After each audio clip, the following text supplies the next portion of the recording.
In the wide world of headphones, there are only a handful that provide outstanding clarity, detail, and resolution. The HD800S, Focal Clear, and the Austrian Audio Hi-X60 are my gold standards in this respect. Austrian Audio continues to release product after product, from the $100 range all the way up to $1,000. One of their more recent headphones is the X60. This is $430. Austrian Audio sent me the X60 to review. Let's find out what their newest toy has in store for us. Austrian Audio calls the X60 a professional closed-back over-ear headphone. They say it is ideal for loud environments. The company specifically says that this headphone is designed for recording, studios, and mixing and mastering. They claim that the X60 has a natural and spacious sound. From what I can tell, it seems that the X60 uses the same 44mm drivers as their other similarly priced offerings. As is typical for Austrian Audio, there's no frequency response graph or details regarding the sound signature.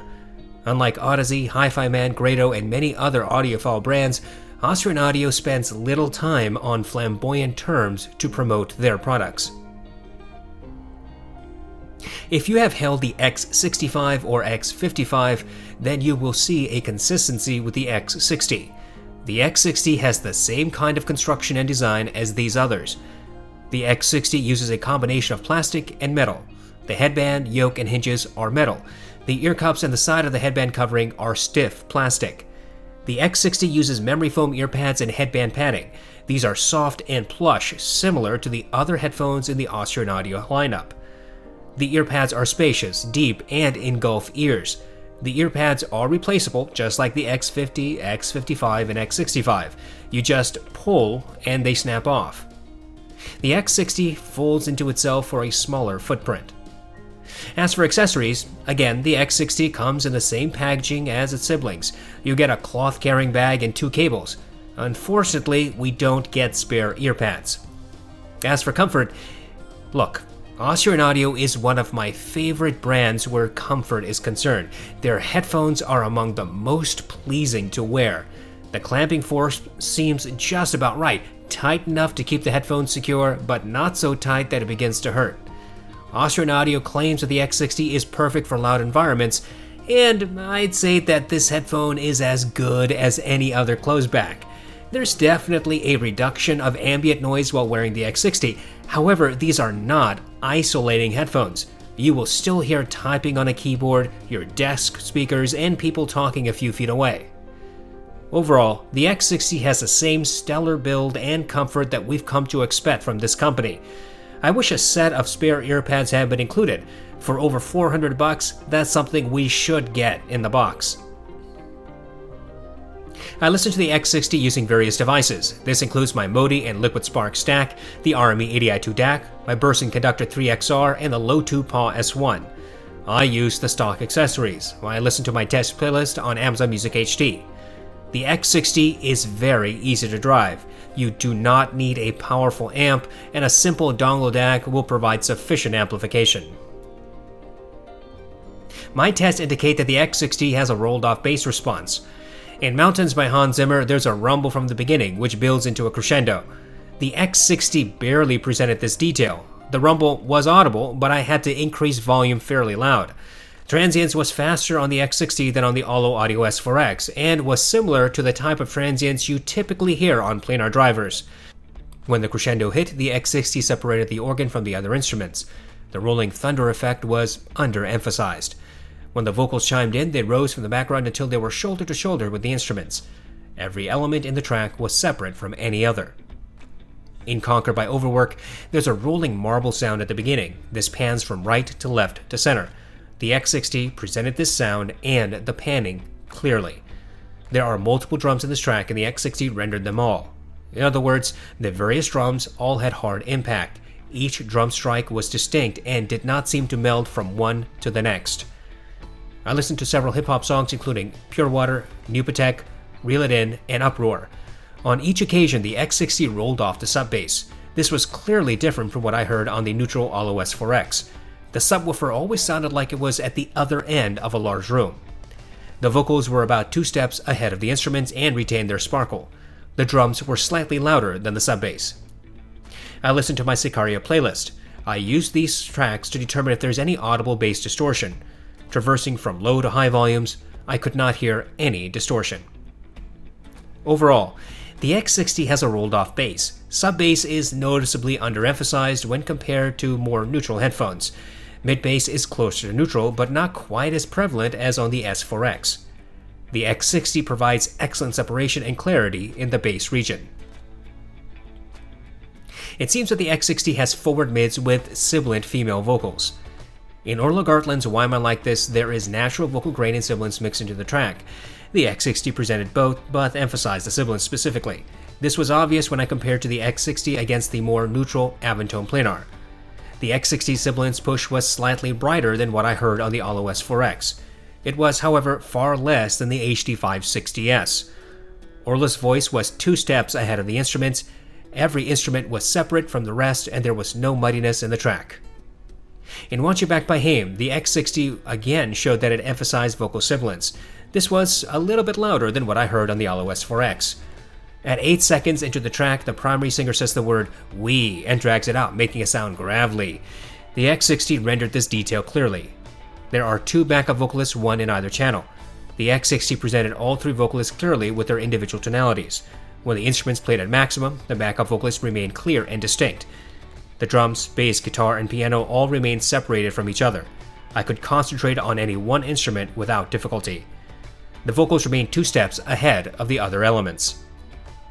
In superposition by Young the Giant, the X60 presented the ukulele, drums, and bass, but the set bass was clearly rolled off. All instruments were separated from each other. The primary male vocalist was 2 steps ahead of the instruments. His vocal sibilance did not appear to be emphasized. There's a backup vocalist whose voice is layered beneath the primaries. Most headphones cannot reveal this subtle detail. The X60 did present the layered detail. Between 1 minute and 10 and 1 minute and 20 seconds, there are sharp intakes of breaths. The X60 presented this detail. Overall, the X60 has forward mids. Vocals stand 2 steps ahead of instruments. Female vocalists are mildly sibilant.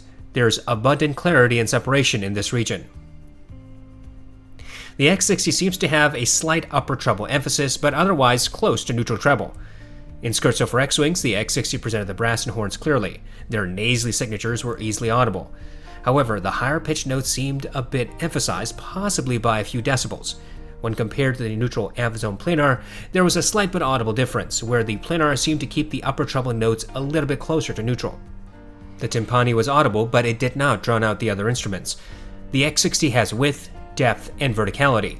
In other words, some instruments seemed further out into the wings, some sounded like they were deeper into the room, and sounds came from above.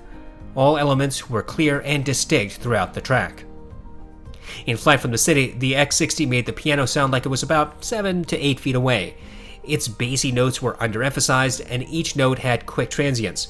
The cello was as loud as the piano, yet both instruments were easily separated from each other. I could clearly hear the pops and sizzles and electric buzzing effects in this track. I heard the creaking of wood on the pianist's bench and the shifting of the cello's weight.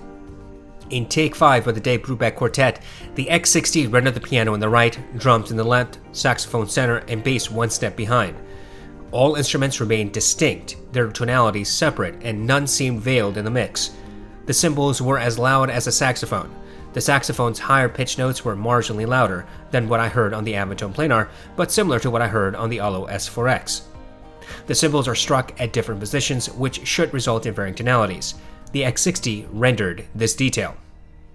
Overall, the X60 has fairly neutral treble with a marginal upper treble emphasis. There's considerable amount of clarity and separation in this region. No instrument sounded harsh or piercing, even at high volumes. A lot of headphone and IEM companies claim that their products are detailed and revealing. Few actually tell the truth. Austrian Audio usually does not say anything about the particular performance of the gear, but I have heard and thoroughly reviewed many of their headphones, and there is a consistency. They are all detailed. The X60 is no exception. In fact, I would have been rather surprised if the X60 was different in this regard. The X60 provides an overwhelming amount of details. Creaking of wood, shifting of a cello's weight, sharp intakes of breaths, multiple vocalists, twangs of guitar strings, nasally signatures of brass and horns, these types of details are clear. Subtle details such as layered vocals, slight changes in the way cymbals are struck, and pops and sizzles buried into a track are also easily audible. For a more quantitative test, I use the song New Light by Kazuki. This track has layers of details, including the sound of children playing, wind, rustling of grass, synth, piano, and footsteps. I count the number of footsteps I can hear in the first 60 seconds.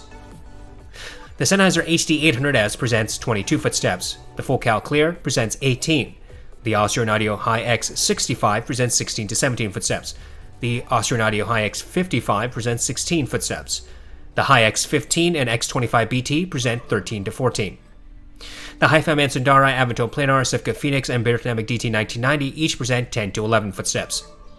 The Monolith M1070, M1570, Sifka Robin, and Ultrasound Pro 1480i all provide 8 to 9.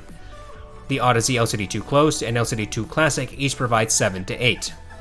The older M1060C provides 7 footsteps. The audeze LCD1 and the HD6XX present 6 to 7 footsteps. The Neumann NDH20 presents 5 to 6 footsteps.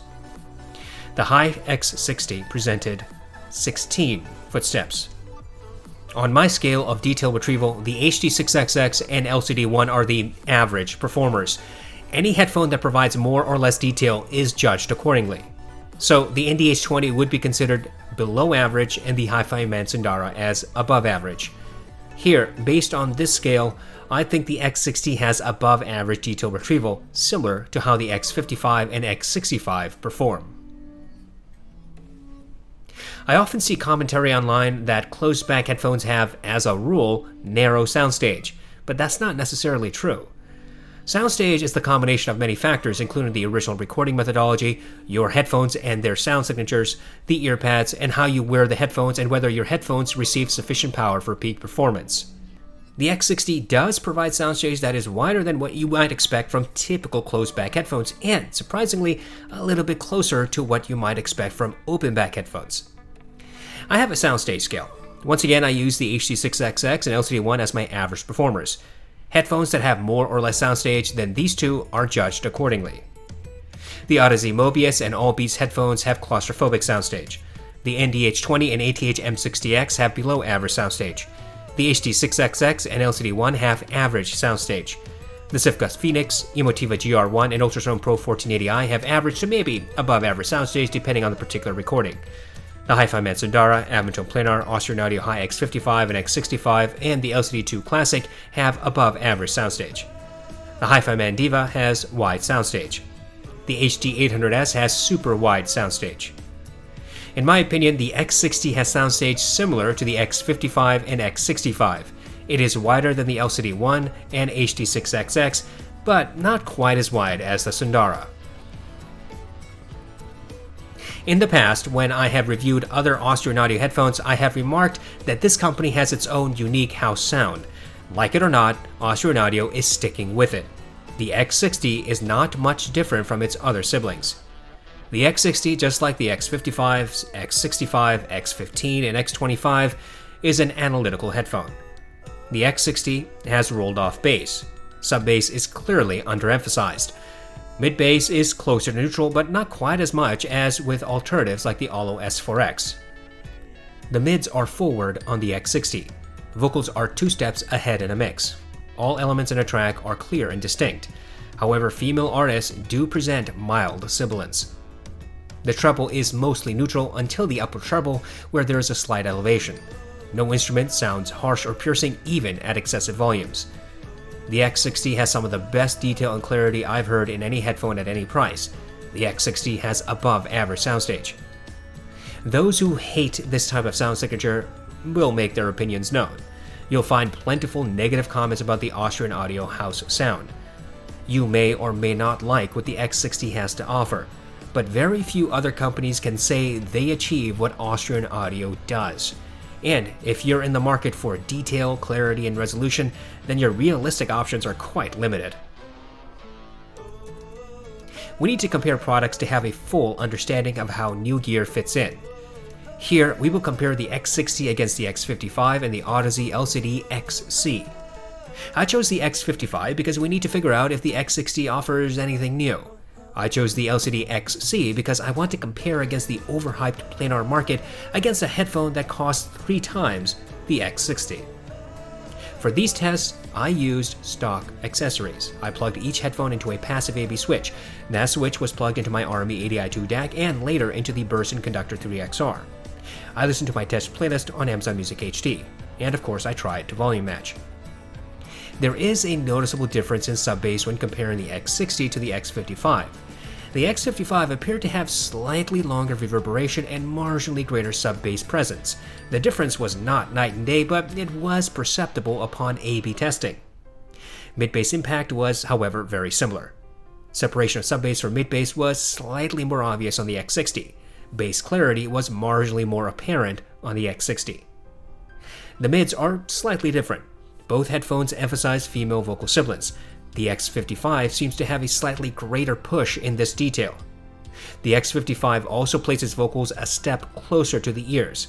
Separation of mid-centric elements is similar, but the X60 had ever so slightly more obvious clarity. The treble is also a little different. The X55 and X60 are fairly neutral in treble until the upper treble region. At that point, both headphones have a slight emphasis. However, going back and forth, I kept hearing the X55 presenting a smidge greater emphasis than the X60.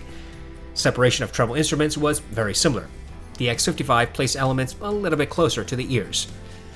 Both headphones render approximately the same kind, type, and amount of details. The X60 has slightly wider soundstage than the X55. The X60 and XC have similar bass presentation. Both have a sub-bass roll-off, but the XC appears to have just a tiny bit more sub-bass presence. Transients is also nearly the same. Separation of sub-bass from mid-bass is more obvious on the X60. Mid-bass impact is harder on the XC. Drum strikes are sharper and more piercing on the XC. The mids are noticeably different. Both headphones emphasize female sibilance. The XC has a greater push of this detail. Moreover, the XC also accentuates vocal grain, while the X60 does not. Vocals are typically 2 steps ahead of instruments on both headphones. Separation of instruments in this region is more obvious and clearer on the X60. The treble is similar. Both headphones seem to have a slight emphasis in the upper treble region. Separation and clarity among treble instruments is a bit more obvious on the X60. The XC appeared to place instruments a little bit closer to the ears. The X60 has greater detail and clarity. The XC rendered 9 footsteps in my new light test. The X60 has marginally wider soundstage than the XC. Comparisons help us figure out if the newest stuff is really worth getting. After all, if the gear we already have does what the newer stuff purports to do, then aren't we better off just saving our money? Here, it's clear that the X60 is similar in performance to the X55, but not exactly the same. And despite its impressive price tag, the LCD-XC does not outperform the X60 in terms of detail, resolution, soundstage, or clarity. Whether any of these headphones or their sound signatures will be to your liking is a personal matter only you can decide. Before Austrian Audio hit the market, it was a struggle to find truly detailed headphones. My standards were the Sennheiser HD800S and the Focal Clear. The DT1990, Sundara, and some others do provide a fair amount of clarity and detail, but fall far short of the performance you find in the Focal Clear and the HD800S. But Austrian Audio showed with the X55 that you don't need to spend thousands of dollars to get that type of clarity or detail or resolution. Since the release of the X55, Austrian Audio has steadily produced alternative headphones, but has kept the overall sound signature the same. The X60 is no different. It is analytical. It is incisive. It separates vocals and instruments. It provides width, depth, and verticality. It is vocal-centric. It has a bass roll-off and a marginal emphasis in upper treble. And for better or worse, there's a slight push in female vocal sibilance.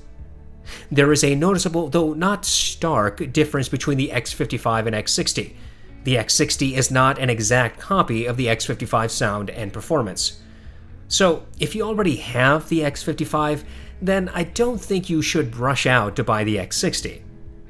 But what if you don't have an Austrian Audio headphone and you're looking for the type of sound that they provide? What then? This brings us to value. I remember when the X55 cost just shy of $400. Now, along with everything else, Austrian Audio's upper echelon gear is more expensive than a few years ago.